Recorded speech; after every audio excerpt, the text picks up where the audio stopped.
So I know Kong Skull Island came out in March. I know it's about to come on Blu-ray very soon, and I know quite a few people have seen it. A lot of people have seen it. But if you were to only see one movie this year that involved apes, make it War for the Planet of the Apes.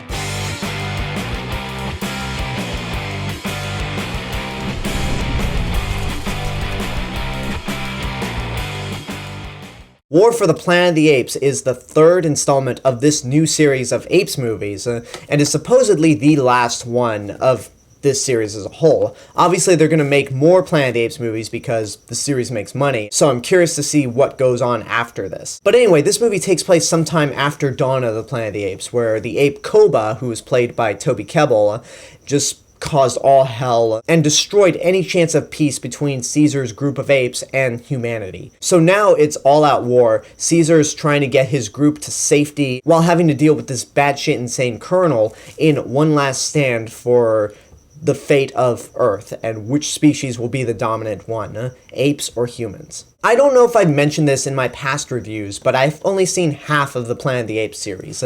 I've obviously seen the original Planet of the Apes movie from 1968, and it is a masterpiece of a film. It's one of the most important and iconic science fiction films ever made. It has great social commentary. It feels very much like a Twilight Zone episode, right down to the Twilight Zone creator writing the screenplay. And it has one of the most iconic and haunting endings for any movie ever. It's an ending that's so iconic and so powerful that it leaves me with a very unsettling feeling even as the credits are rolling. It's that effective. You just watch that ending and go, wow, did I just see that?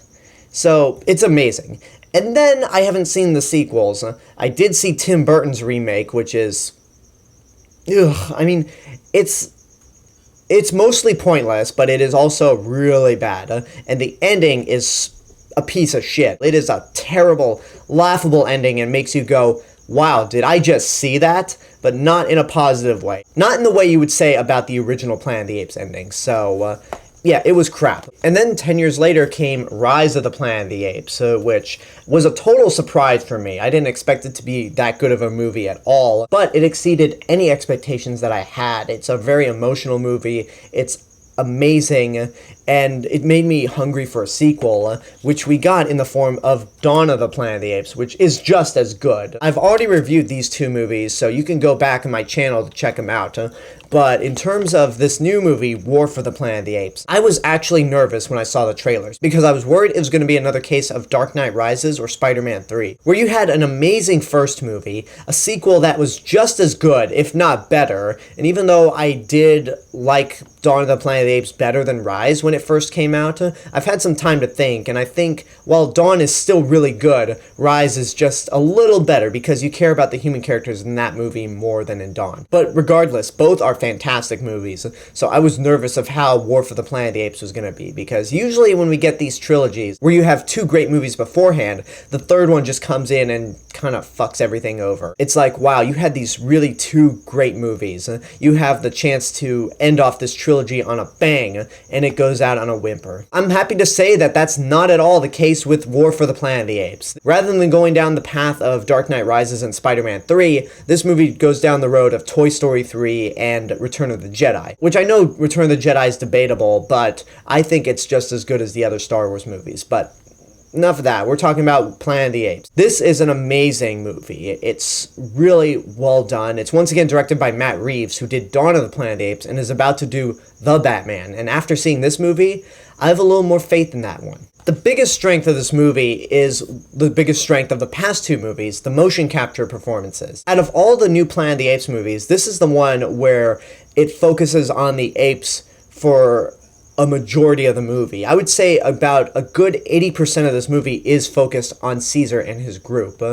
And the motion capture work here is astounding. There's hardly any dialogue throughout the whole movie. Caesar and this new character, Bad Ape, are the only ones that really talk.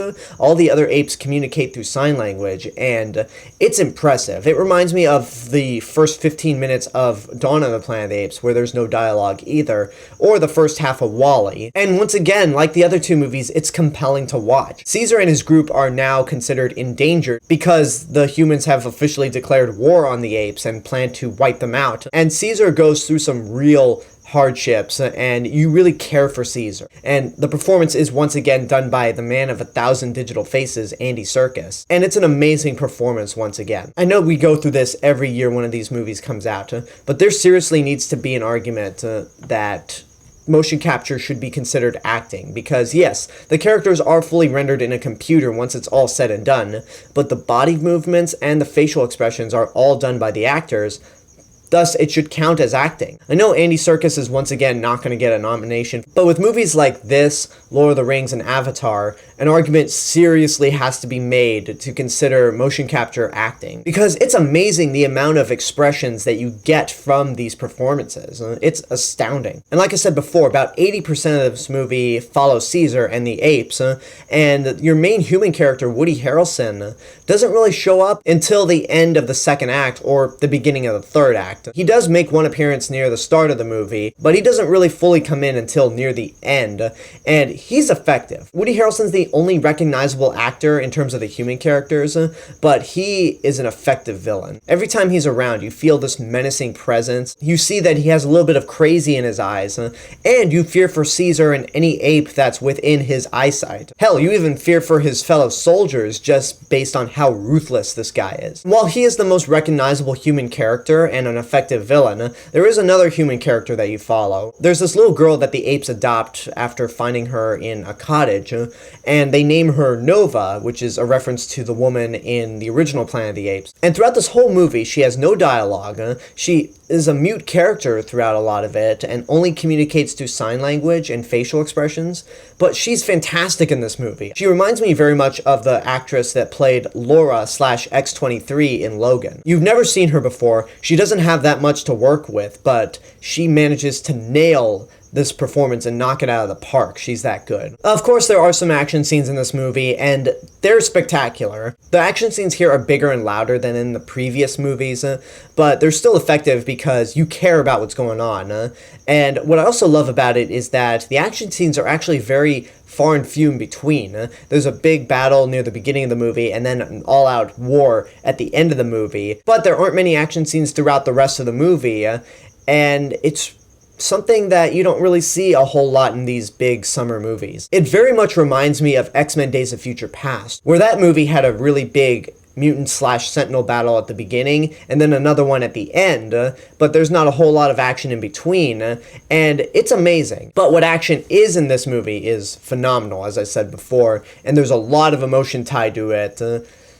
It's just grand on every level. So I have nothing but praise for this movie. If I had one complaint, and you could really consider this a nitpick, it's that I wish they didn't name the girl Nova. Like I said before, the name is a reference to the woman in the original Planet of the Apes, and they try to make the reason for naming the girl Nova feel as organic as possible to the plot, but it still comes across as a wink wink, nudge nudge to the audience, like, hey, you remember this from the original Planet of the Apes? And it's just a movie that's so good that it didn't really need to have that little nod and a wink. I just wish they would have named the girl something else. But I will admit that it is a somewhat subtle reference. I mean, more subtle than Tom Felton saying, "Take your stinking paws off me, you damn dirty ape," in Rise, which the circumstance fit, but because it's such an iconic line, it didn't feel organic. But you could consider this complaint to be a nitpick, and it doesn't really take away from everything else that's great about this movie. Because War for the Planet of the Apes is a masterpiece in terms of the Planet of the Apes movies. It's nowhere near as good as the original Planet of the Apes. And I think I like Rise of the Planet of the Apes a little more,